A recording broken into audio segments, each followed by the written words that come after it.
ये सन 2025 का देखिए पेपर है 801 बीए है ये सेट।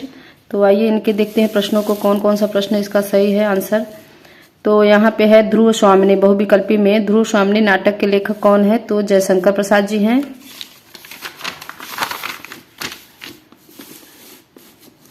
प्रेमचंद का विशेष महत्व किस रूप में है? तो ये उपन्यासकार हैं। रानी केतकी की कहानी के लेखक कौन है? इंशाअल्लाह खां। और निम्नलिखित में से गद्य की एक विधा नहीं है? तो ये महाकाव्य।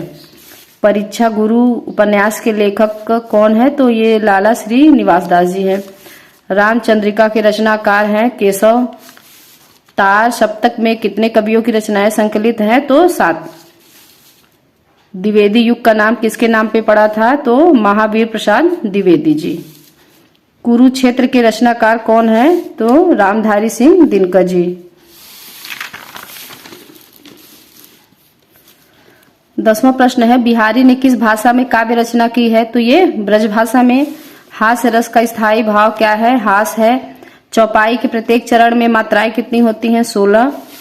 पीपर पात सरिस मंडोला, ये है उपमा अलंकार। पंचवटी में प्रयुक्त समास कौन सा है? ये द्विगु समास है। गंगा का पर्यायवाची क्या है? तो सुरसरी, ये हो गया। अभिमान में प्रयुक्त उपसर्ग क्या है? अभि। तद शब्द की चतुर्थी विभक्ति एक वचन पुल्लिंग का रूप बताना है? तो तस्मय होगा इसका। आगे 18 प्रश्न है कि पद परिचय की दृष्टि से पद कितने प्रकार के होते हैं? तो 2 प्रकार के होते हैं। कर्तृवाच्य में प्रधानता होती है किसकी? तो कर्ता की होती है। भाषा की सबसे छोटी इकाई कौन सी होती है? ये अक्षर है। तो ये 20 का हो गया आंसर। फिर है खंड ब में वर्णनात्मक प्रश्न। तो यहाँ पे क्या है कि दूसरी बात जो इस संबंध में विचारणी है वह यह है कि संस्कृति अथवा सामूहिक चेतना ही हमारे देश का प्राण है। तो ये कौन सा है? ये भारतीय संस्कृति वाला पाठ है और डॉक्टर राजेंद्र प्रसाद जी हैं इसके लेखक हैं। ये हो यहाँ अथवा करके दिया हुआ है कि ईर्ष्या का यही अनोखा वरदान है जिस मनुष्य के हृदय में ईर्ष्या घर बना लेती है वह उन चीजों से आनंद नहीं उठाता। तो ये है ईर्ष्या तू न गई मेरे मन से, रामधारी सिंह दिनकर द्वारा ये लिखित है। फिर आगे है दूसरा, दिए गए पद्यांश पर आधारित 3 प्रश्नों के यहाँ पे उत्तर देने हैं। निर्गुण कौन देश कौ वासी? तो ये है सूरदास के पद से ये लिया हुआ है। तो इसमें संदर्भ लिखना है और व्याख्या करनी है इसका पद्यांश का। और इसमें पूछा है कि पद्यांश में मधुकर शब्द किसके लिए प्रयुक्त हुआ है? तो मधुकर का अर्थ होता है भौरा, लेकिन यहाँ पे उद्धव जी के लिए ये प्रयुक्त हुआ है। फिर रेखांकित अंश की यहाँ पे व्याख्या कर देनी थी। अथवा करके दिया है कि इस समाधि में छिपी हुई है एक राग की ढेरी। ये है झांसी की रानी की समाधि पर और सुभद्रा कुमारी चौहान द्वारा ये लिखित है। फिर इसमें है कि पद्यांश का संदर्भ लिखना था और कवित्री ने किसकी समाधि पर अपनी भावनाएं व्यक्त की हैं? तो ये झांसी की रानी की समाधि पर। और फिर रेखांकित पंक्तियों की यहाँ पे व्याख्या करनी है।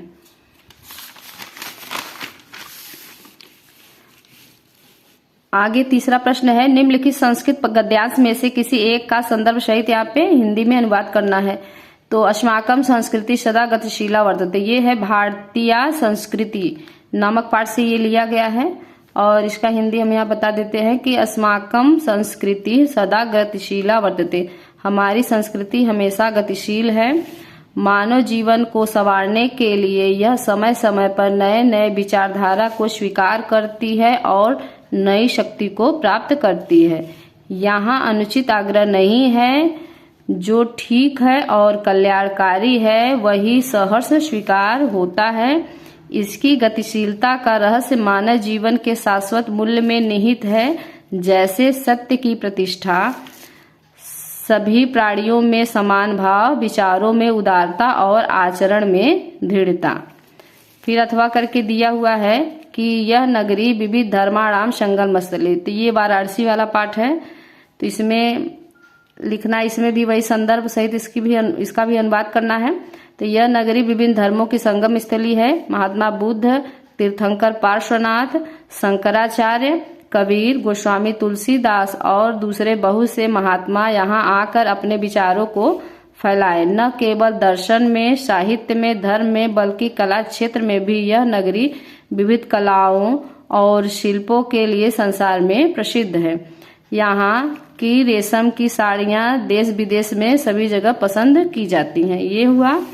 फिर चौथा है, दिए गए संस्कृत पद्यांश में से किसी एक का संदर्भ सहित हिंदी में अनुवाद यहाँ पे करना है।